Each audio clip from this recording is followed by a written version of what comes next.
Alright, so today we're talking about the Trojan War, which is basically what happens when a beauty pageant, a golden apple, and one catastrophically down bad prince collide into the most overdramatic group project in ancient history. This whole mess mainly comes from epic poems like the Iliad and the Odyssey, written by a guy called Homer, or at least attributed to him. There's still debate as to whether Homer was one dude, multiple dudes, or just the ancient Greek version of a ghostwriter collective. But that's not important right now. What is important is that the war started over the most unserious reason imaginable. So here's the setup. So there's a wedding between some gods. Already a red flag, because whenever Greek gods attend anything, somebody's getting turned into a shrub. They didn't even invite Eris, the goddess of chaos, which is like not inviting that one friend whose entire personality is starting drama. So, naturally, she shows up anyway and throws a golden apple into the party with "To the fairest" written on it. Now, our three main goddesses of the story immediately go feral over this apple: Hera, Athena, and Aphrodite. Instead of acting like immortal beings with cosmic responsibilities, they decide the best solution is to have a mortal judge their looks. That mortal is Paris, a prince of Troy. And Paris is not ready for this pressure. He's just out there tending sheep, minding his business, and suddenly he's being asked to decide who the hottest goddess is alive. That's a lose-lose situation. You pick one, the other two are going to ruin your life. That's just math. So, they start bribing him. So, Hera offers power, Athena offers wisdom and victory in battle, and Aphrodite offers him the most beautiful girl in the whole world. And Paris, thinking with absolutely zero frontal lobe capacity, chooses Aphrodite. He doesn't even pick power, he doesn't pick wisdom, he picks pretty lady. Now here's the problem. The most beautiful woman in the entire world is Helen, and she's already married to Menelaus, the king of Sparta. So, Paris sails to Sparta, meets Helen, and either kidnaps her, or she willingly leaves with him, depending on which version you're reading. Either way, they bounce back to Troy together. Menelaus, understandably, does not take this well. He goes to his brother, Agamemnon, the king of Mycenae, and they assemble the Avengers of ancient Greece. We're talking Achilles, Odysseus, Ajax, all the heavy hitters. It's basically the NBA all-star lineup of mythological warriors.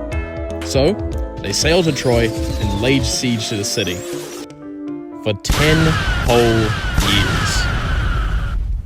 10 years of camping outside someone else's house because a prince couldn't control himself. Now here's where the Iliad kicks in. It doesn't even cover the whole war, just a slice of it, mostly centered around Achilles. Achilles is basically the most cracked warrior alive. The man is built different, nearly invincible, except for that one weak spot on his heel. But Achilles gets mad. Well, why? Because Agamemnon steals his war prize, a woman named Briseis, and Achilles throws the most nuclear temper tantrum in history. He just stops fighting. And he's like, "Oh, you disrespected me? Cool, I'm benching myself." And without Achilles, the Greeks started getting folded. Oh! The Trojans pushed them back hard, led by Hector, the Prince of Troy, and arguably the only responsible adult in this entire story. Hector is out there defending his city, being a family man, trying to stop Paris from being an idiot. And eventually, Achilles' best friend, Patroclus, goes into battle wearing Achilles' armor to boost morale. Hector kills him, thinking it's Achilles. And Achilles loses it. He goes from, "I'm not fighting," to, "I'm personally deleting Troy from existence." He storms back into battle, absolutely steamrolls everyone, and eventually fights Hector in one of the most iconic duels in literature.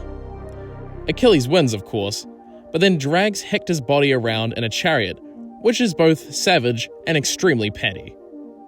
But this also means he is disrespecting a warrior's funeral rites, which is a big no-no in their culture, especially for the gods.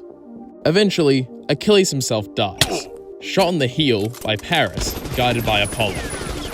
So yes, the same Paris who started this mess gets one lucky shot and takes out the main character. Now, after years of fighting and basically accomplishing nothing, the Greeks decide to use their brains for once.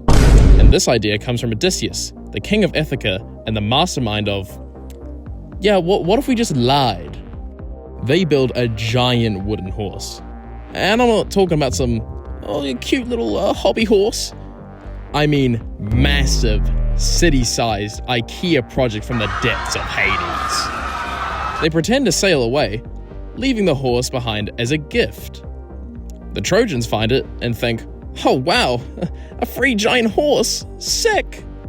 There's literally one guy, Laocoon, who says, hey, maybe don't bring the mysterious giant wooden object into the city?